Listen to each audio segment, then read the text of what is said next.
Баршаңызға қайырлы күн, сіздермен Манат. Бүгін біз өте дәмді тефтели жасайтын боламыз. Ол үшін бізге картоп, сәбіз, пияз және томат пастасы және фарш қажет болады. Ең алдымен сәбізімізді, картопымызды дәл осылай кесіп аламыз. Пышақпен кессеңіздер де болады, осылай сәндеп кессеңіздер де болады. Осылай барлық картопымызды бірнеше бөлікке бөліп аламыз.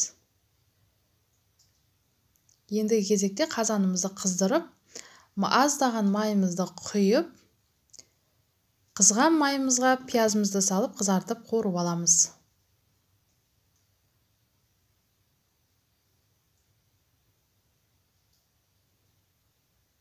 Жақсы қызған май пиязымызға қызарғаннан кейін осылай сәбізімізді салып қуырып аламыз.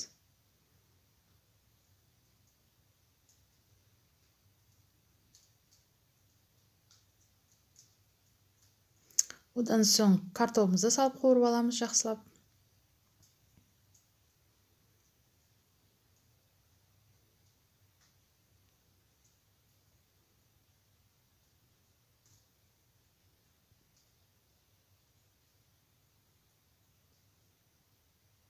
Және тұзымызды саламыз.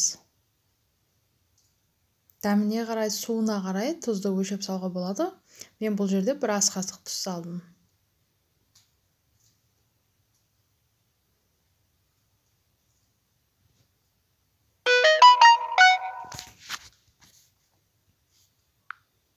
Томат пастамызды саламыз.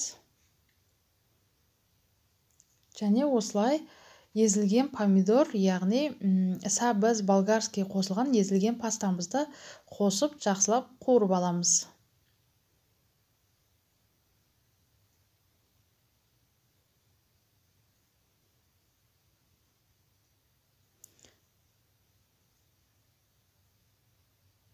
Жақсылап қуырылғаннан кейін біз су құятын боламыз.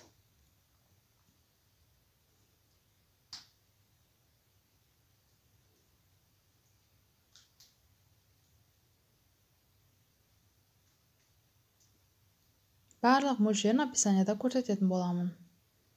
Осылай картопымыз, сәбізіміз батқанша су құятын боламыз.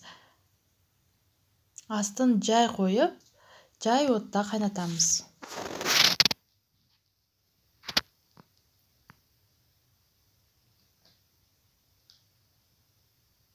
Енді кезекте біз тефтелидің фаршын дайындайтын боламыз.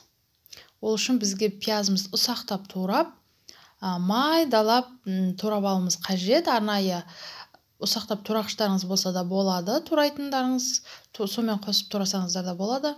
Және күріш, таза күрішімізді бірнеше рет суға жуып тазалап аламыз.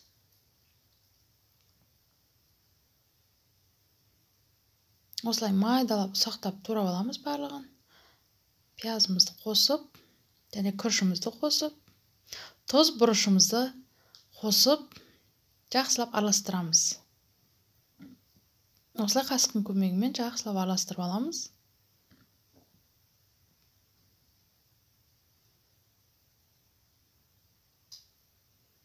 Ендігі кезекте кішкене шай кесеге осылай су құйып, қолымызды батырып, осылай дөңгелектеп аламыз. Сол кезде фаршымыз қолға жабыспайтын болады.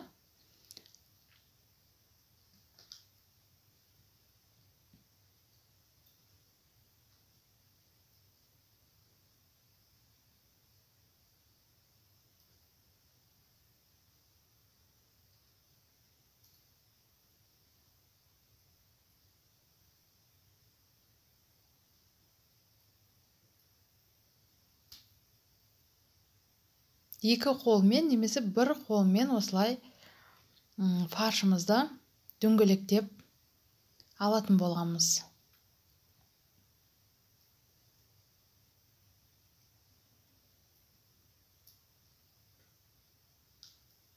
Міне дайын фаршымыз. Енді қайнап жатқан сорпамызға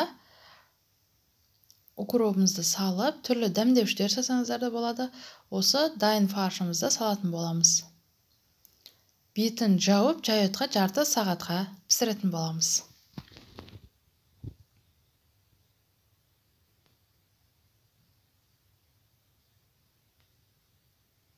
Міне тефтелейіміз дайын.